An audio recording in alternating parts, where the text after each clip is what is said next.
Sejam todos muito bem-vindos à atividade desta noite promovida pelo Diretório Central de Estudantes da FACAMP. Agradecemos a presença de todos esta noite no Teatro Municipal de Paulínia, destacando a presença do professor Dr. João Manuel Cardoso de Mello, diretor da FACAMP. Nós vamos agora acompanhar as considerações da presidente do DCE da FACAMP, Gabriela Andrietta.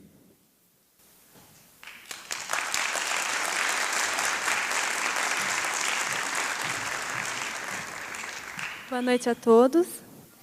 Eu gostaria de dizer, em nome do DCE Celso Furtado da FACAMP, que é uma honra para nós, como alunos, termos a oportunidade de assistir a uma aula ministrada pelo professor Ariano Suassuna.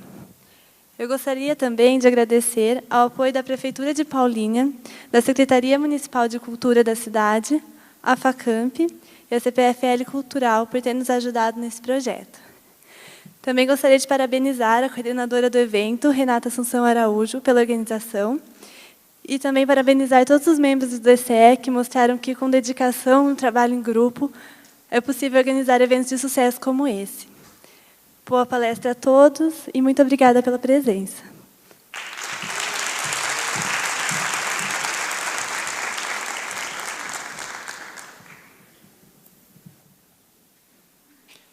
Nós só gostaríamos de fazer um outro aviso para aquelas pessoas que estão portando aparelhos celulares, que, por favor, desliguem neste momento as campainhas dos seus aparelhos.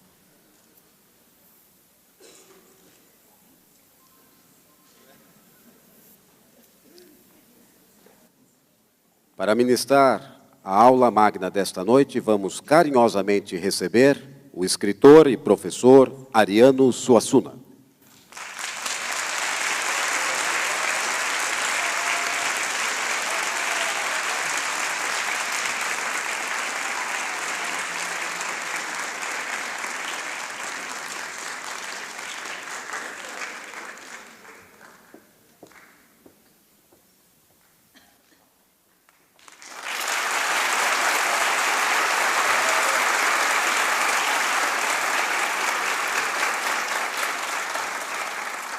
Muito bem, boa noite.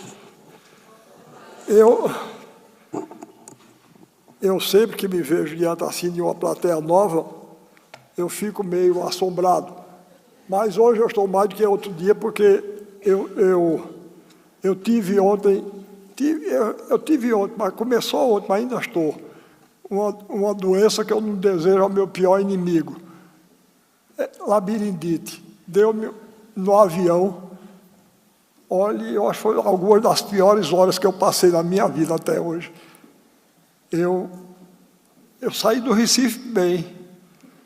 Aí o avião desceu em Salvador, deu uma dor no ouvido danada. Mas essa dor é mais ou menos normal. Mas nessa hora, o avião baixou. Aí um casal que saiu foi me pedir um autógrafo. Eu peguei para dar assim. O mundo deu uma girada assim, eu quase caí da cadeira sentado. Eu nunca vi um negócio pior do que aquele, não. Eu só me lembrei, tem uma velha anedota que se encontra no Nordeste, eu não sei se vocês conhecem, diz que uma vez o camarada chegou, estava um bêbado, fora de casa, tentando meter a chave na fechadura, e não acertava assim. Aí o camarada disse, não é aqui a chave que eu coloco. Ele disse, não, segura a casa que eu acerto a botar. Pois é, eu estava assim ontem. Quem me viu e não me conhece, pensar que eu estava bêbado. Agora, a humilhação suprema foi descer numa cadeira de roda. Olha, foi um escândalo no aeroporto. E eu pensava, coitado do ancião aí, bem muito ruim. E por falar disso, a última aula que eu dei agora do Recife, antes dessa, foi para um congresso nacional de Ministério Público. Tinha gente do Brasil inteiro e coisa. Aí um promotor inconveniente que foi falar de mim, disse assim, quem está falando a vocês é um ancião de 57 anos. Eu disse, minha Nossa Senhora, eu com 82, o que é que eu sou? sujeito com 57 anos, para mim está na flor da idade. Ele aí disse, um ancião de 57 anos, pois assim estou eu agora nessa situação. Vocês então vão desculpar qualquer coisa, eu vou tentar dar uma aula a vocês, pelo menos razoável.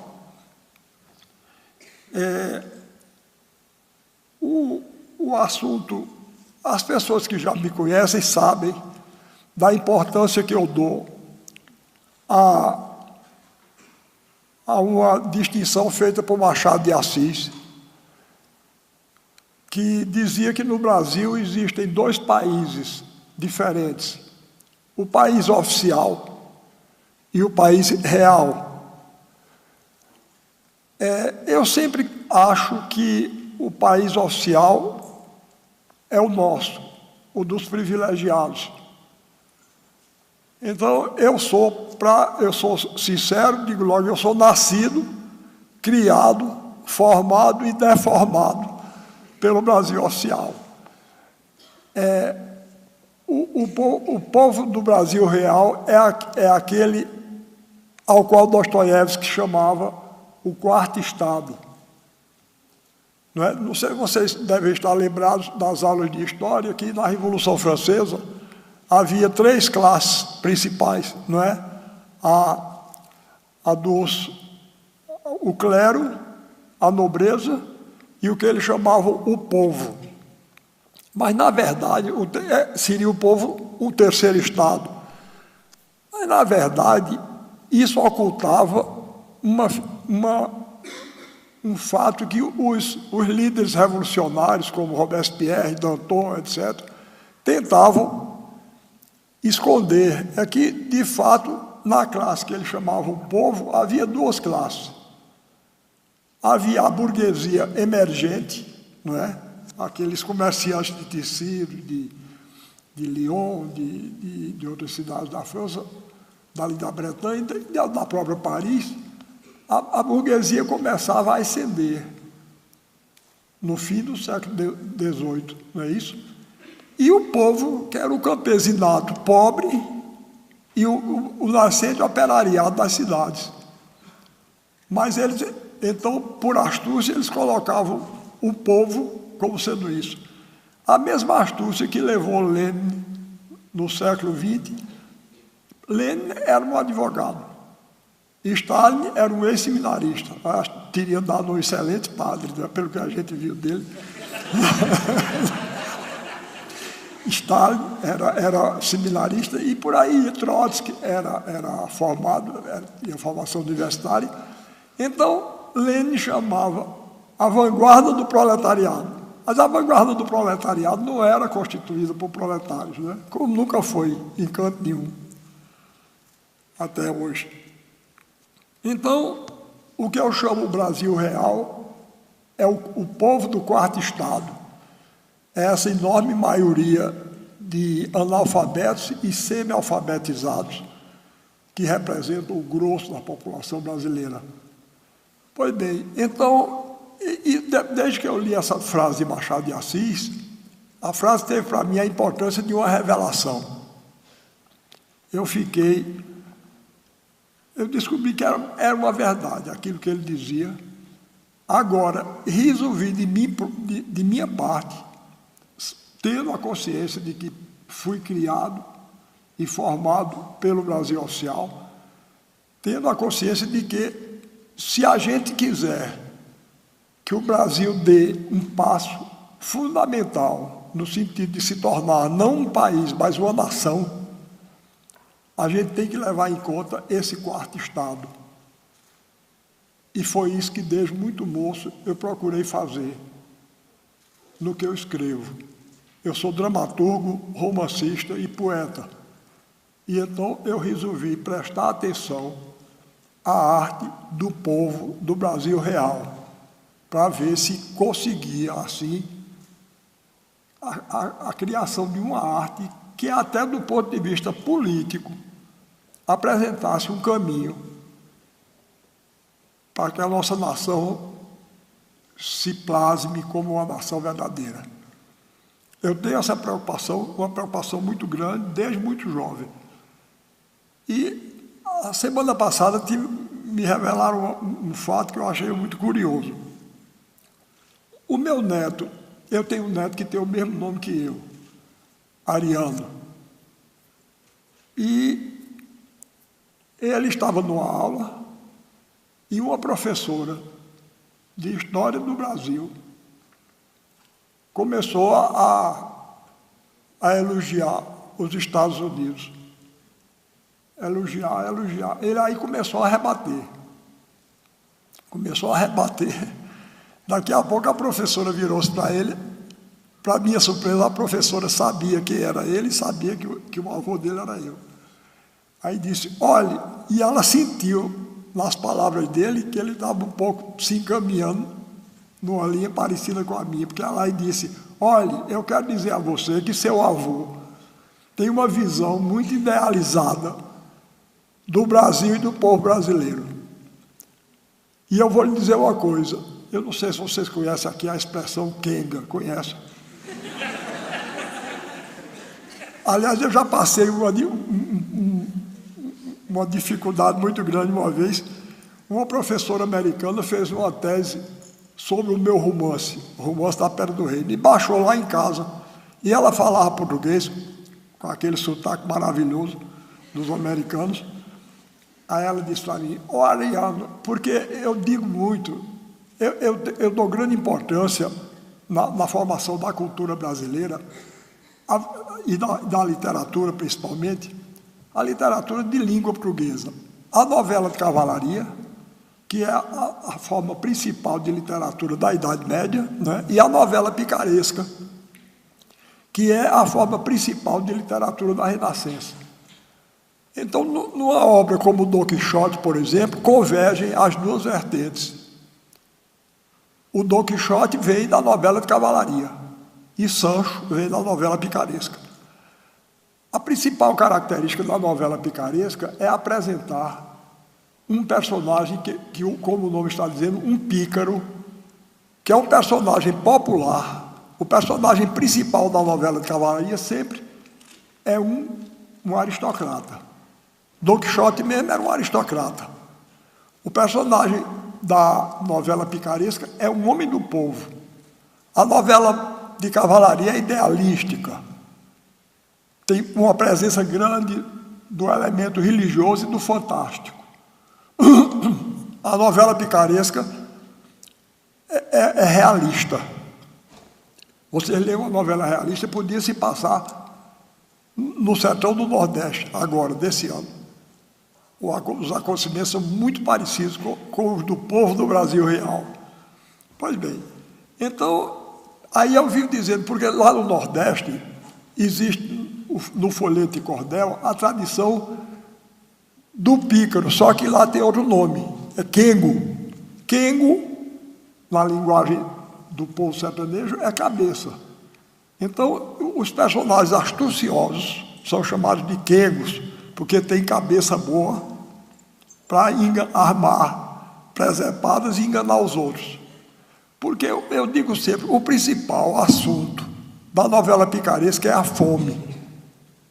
Todas as artimanhas que o personagem prepara é para conseguir a comida do dia.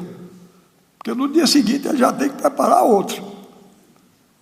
Então, é por isso, aí eu vivo dizendo que o pícaro ibérico, o pícaro português e espanhol, é o quengo do Nordeste. Pois bem, aí a americana virou para mim e disse, ô Ariano, você disse que os pícaros no Nordeste são os quengos. Eu disse, é. Ela disse, e existem mulheres pícaras, quengas? Eu disse, não vá por aí não, que você vai quebrar a cara, não vá não. Existe quengo e existe quenga aqui, mas não é feminino, quenga não é feminino de quengo, não.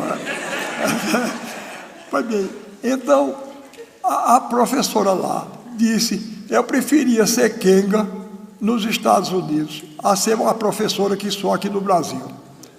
Aí disse, porque e ainda vem dizer que eu idealizo. Ela é que idealiza, não é? Os Estados Unidos. Imagine uma coisa dessa, aquele paraíso maravilhoso. Eu tinha uma irmã que era como ela, coitada, ela acreditava nessas coisas. Chegou lá um dia, ela de noite não podia dormir, porque ela foi à igreja e lá tinha uma parte da igreja para preto e outra para branco. E ela ficou chorando de noite. Né? Não é que aqui não exista preconceito, não existe, mas lá é mais virulento, muito mais virulento. E outra coisa, quem não é BASP lá, eles chamam WASP, né? BASP, branco, anglo-saxão e protestante, que é para não incluir judeu.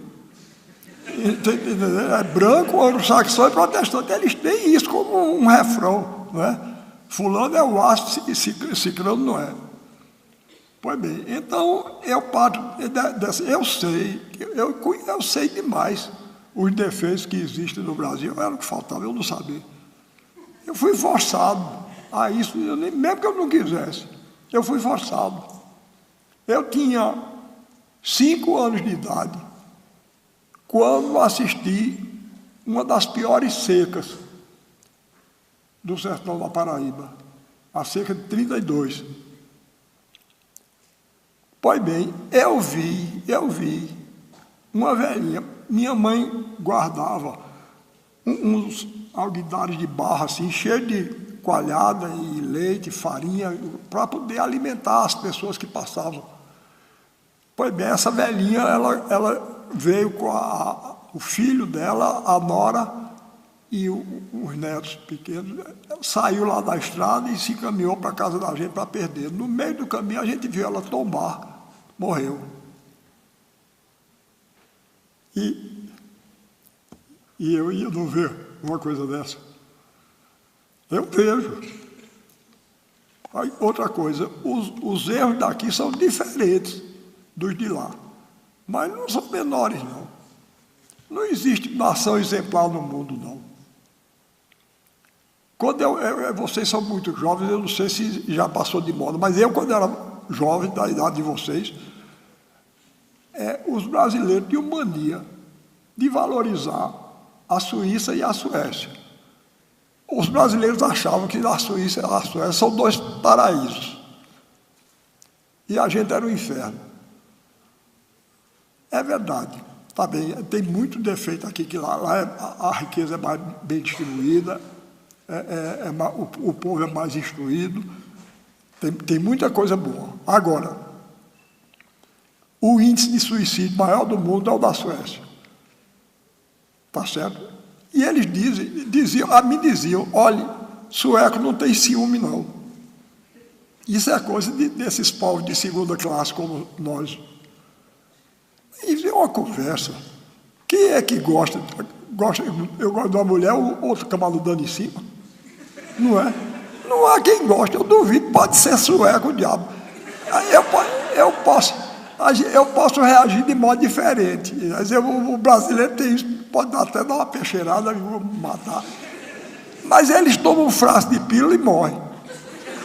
Eu li outro dia um sociólogo sueco, ele dizendo que a maior causa de suicídio na Suécia é falta de confiança na pessoa amada. Tá certo? Quem é que gosta? O ser humano é o mesmo em todo canto. Ele se expressa de modo diferente, mas é o mesmo ser humano. As paixões que um tem, o outro tem também. Não é possível, não. Isso é conversa. E depois outra coisa, olha, se algum de vocês der sede de suíço, não leve a mal o que eu vou dizer, não.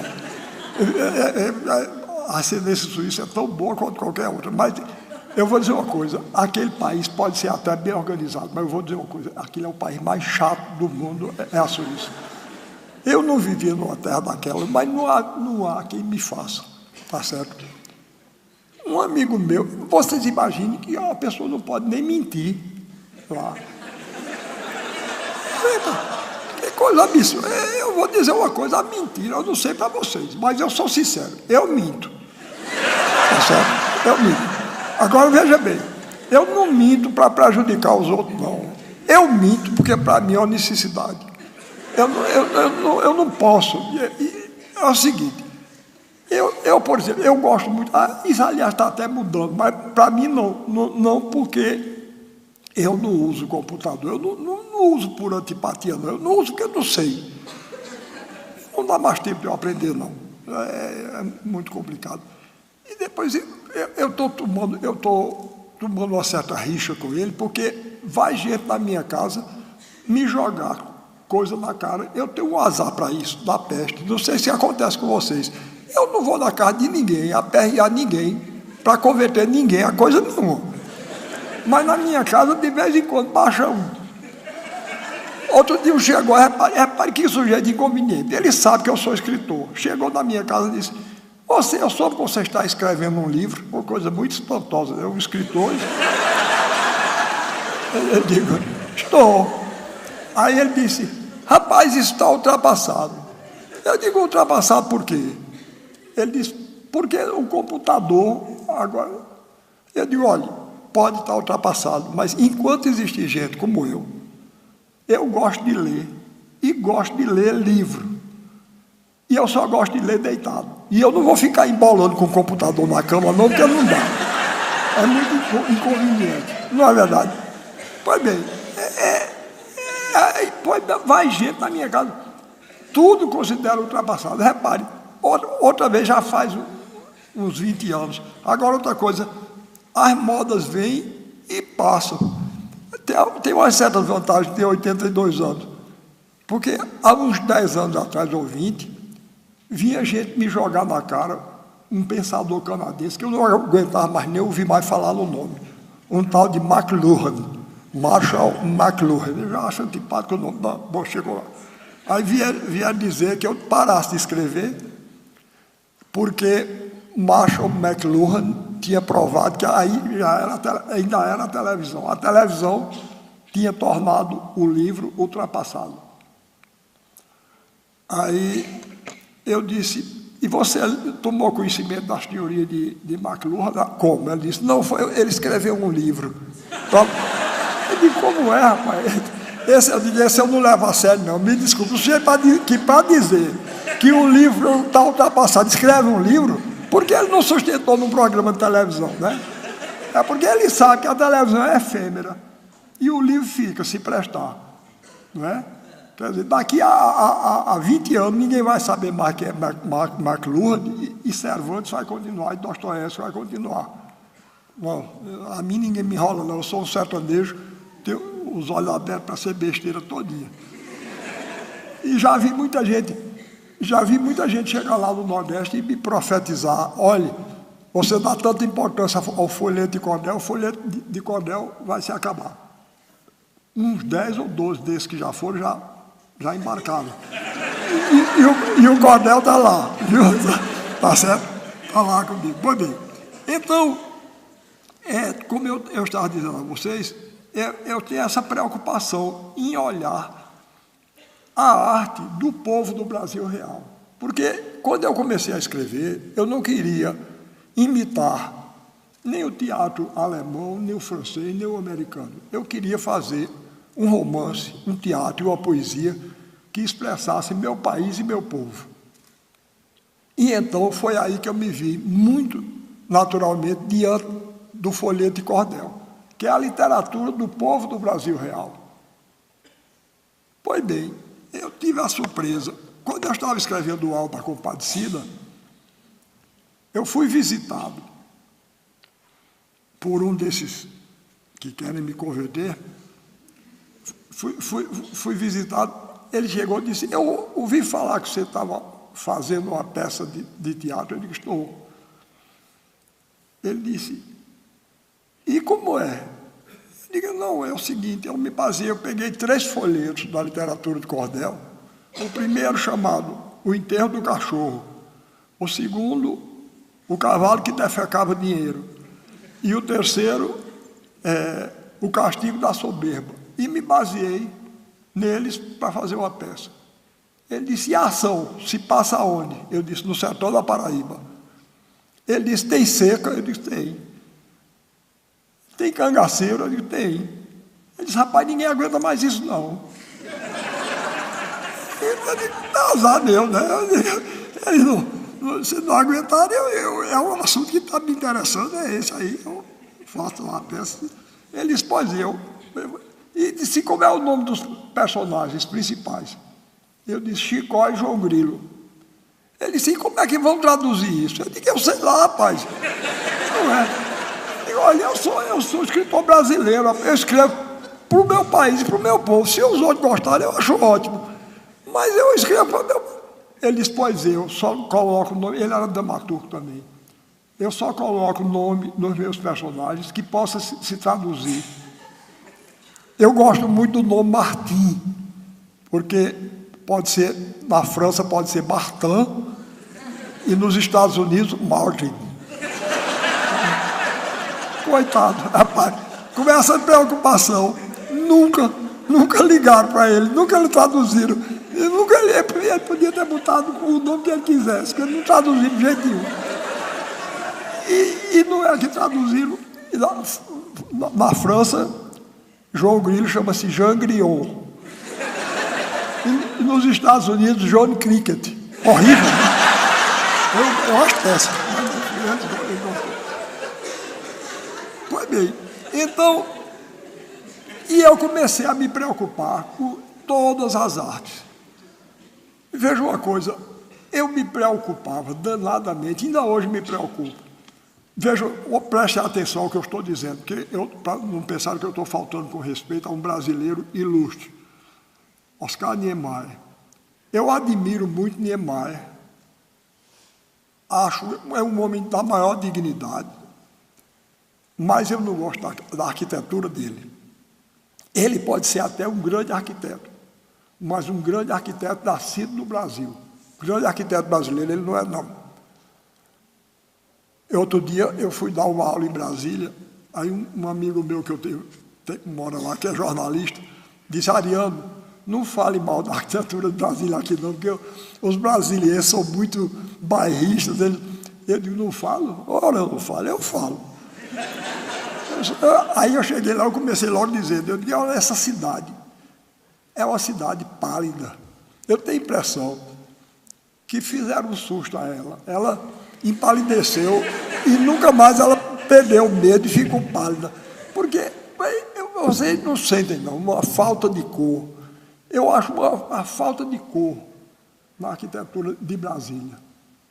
Eu acho que o Brasil é um país colorido, variado, quente. E Brasília é aquela coisa cinzenta e branca. Não é? Eu não gosto, não. Eu disse até lá nesse dia mesmo, eu digo, olha, eu não pretendo morrer, mas se um dia, por acaso, eu vier a morrer, eu peço a Deus que não seja em Brasília, porque eu acho que é o cemitério mais desconfortável do mundo, é aquele. A cidade toda já parece um enorme mausoléu, né? Imagina o cemitério como não é triste. Deus me livre. Pois bem, então eu com essas preocupações, eu comecei a refletir sobre o Brasil, sobre o povo brasileiro, sobre a arte brasileira. E inclusive, eu me topei com outra frase de um grande brasileiro, foi meu amigo pessoal, para minha honra, chamado Alceu Amoroso Lima. E Alceu Amoroso Lima escreveu essa frase, que me tocou muito. Ele disse assim, do Nordeste para Minas, vejam bem, do Nordeste para Minas Gerais, corre um eixo que não por acaso segue o curso do Rio São Francisco, o rio da unidade nacional. A esse eixo, o Brasil tem que voltar de vez em quando, se não quiser se esquecer de que é Brasil. Bom, eu estou a cavaleiro para dizer isso, o que vou dizer agora, porque eu escrevi isso. Eu transcrevi essa frase dele e eu comentei que ele nem era nordestino nem mineiro, era um grande brasileiro nascido e criado no Rio.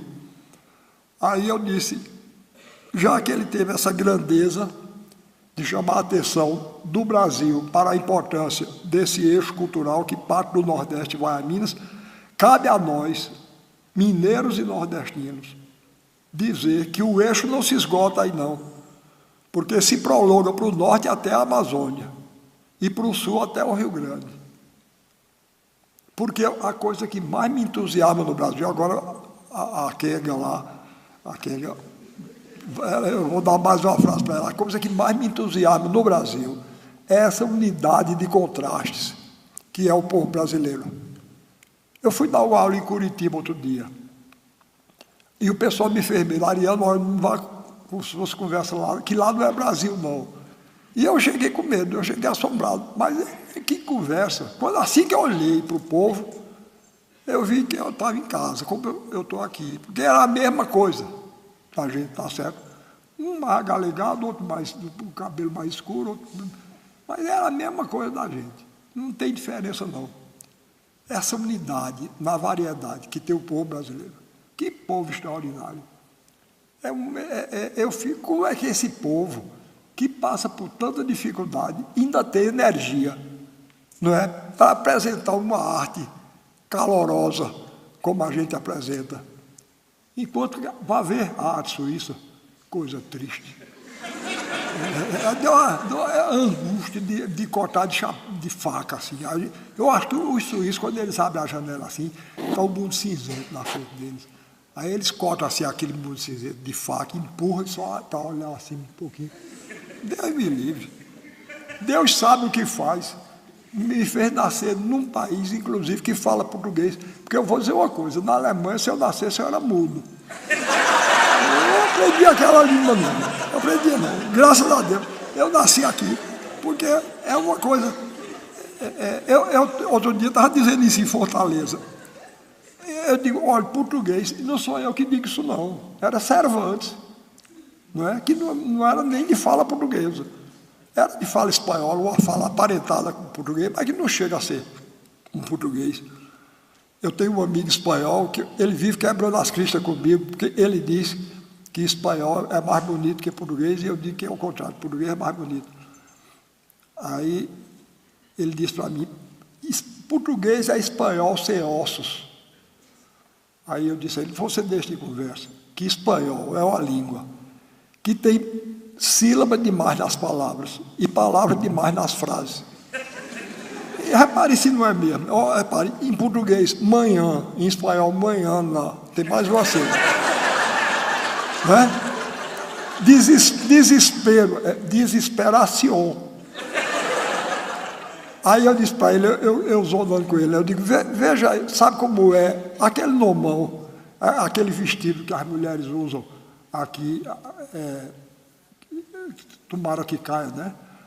Eu disse, em espanhol é Plaza Dios que venga abajo.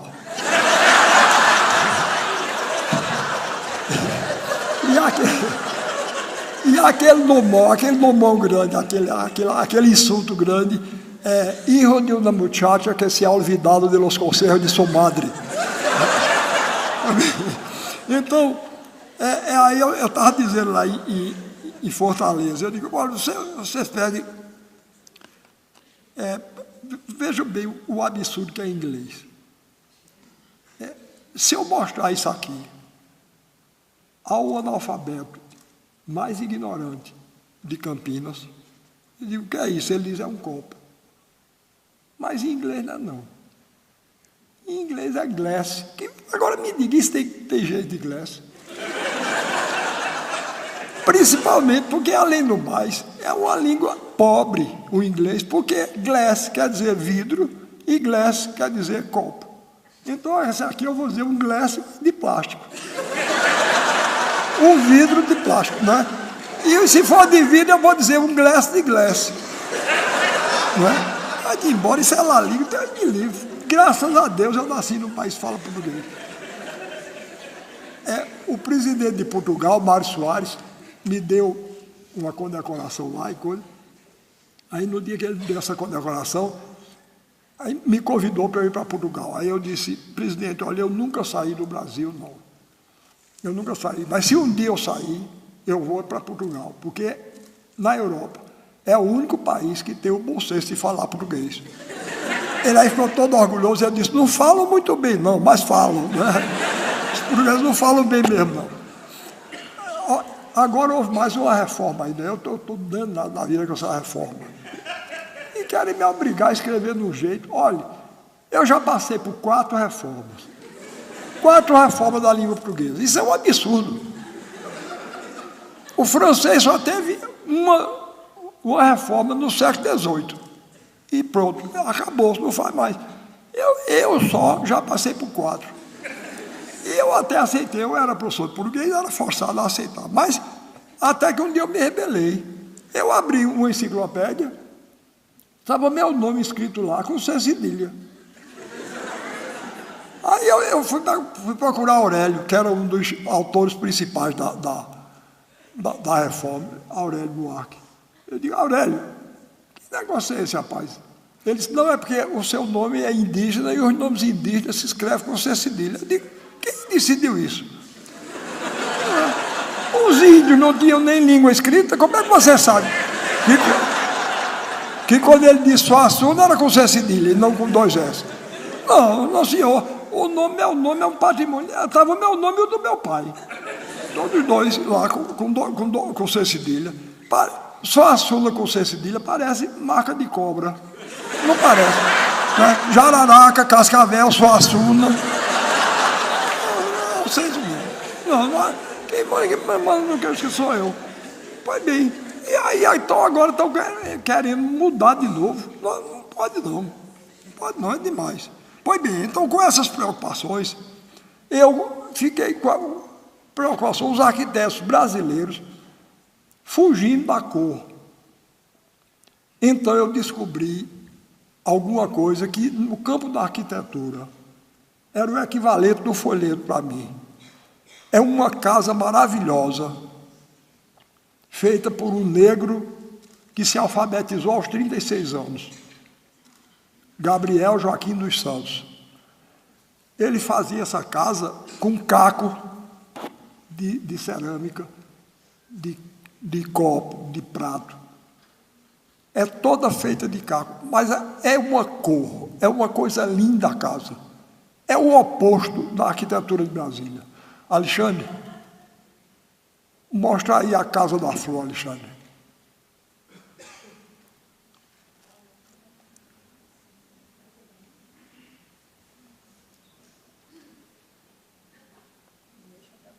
Tem outra antes dessa, não tem?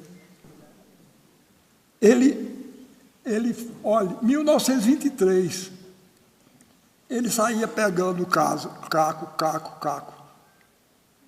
e criando. Agora vejam o que ele escreveu. Repare que coisa linda. São expressões dele mesmo. Disse, minha casa nasceu dos sonhos que tenho, uns já no sono, outros pouco antes de pegar no sono.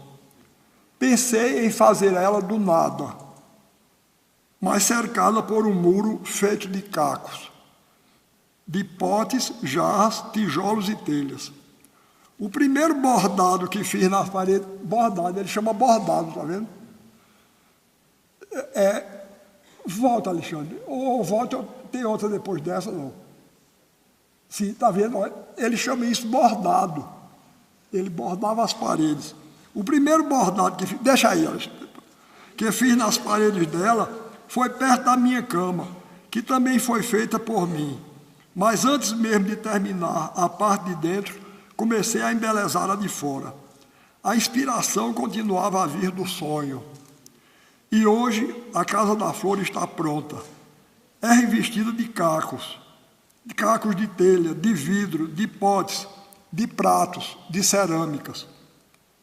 Eu quero que ela fique aí, que nunca se desmanche. A chuva bate nela, lave, mas ela fica como é, uma sempre viva. Sempre viva é uma flor que realmente dá a impressão de não molhar, né? As flores iam aparecendo nos meus sonhos e na minha imaginação. E eu ia fazendo cada uma delas com cacos de garrafa, de pratos e de telhas. No meu quarto, separei por uma escada a cama do altar dos livros. Veja, para mim que sou escritor, ele não chama estante, não. Chama o altar dos livros. É o oposto daquele homem que foi me aconselhar a não fazer mais livro, não é? Ele considera, como eu, o livro uma coisa tão importante que ele chamou o altar dos livros. A estante onde existe um retrato do presidente Getúlio Vargas. Fiz de tudo em minha vida. Fui pedreiro, operário, trabalhei nas salinas, fui carpinteiro, mas hoje sou arquiteto, um mestre de obras, um artista. Veja que consciência do valor dele. Não tive escola, aprendi tudo com a ventania. Que coisa linda. Aprendeu tudo com a ventania. Só aprendi a ler com 36 anos. Foi um menino, meu vizinho, que me ensinou as letras. Depois que estudei a cartilha com ele, pude ler a Bíblia e comecei a anotar num caderno os pedaços dela que mais me impressionavam. Eu gostaria muito de pegar esse caderno dele para eu saber quais foram os pedaços que mais impressionaram ele na Bíblia. Eu garanto que o Apocalipse ele gostava muito, porque eu gosto muito, não sei se estou... Vivo sozinho na casa da flor. Nunca me casei nem tive filhos. Se não fosse assim, eu não podia ter feito a casa, repare, celibato arquitetônico. Não é? É um herói, eu só acredito em gente assim, apaixonada. Se o sujeito for muito racional, ele fica em casa, que isso não tem futuro, não.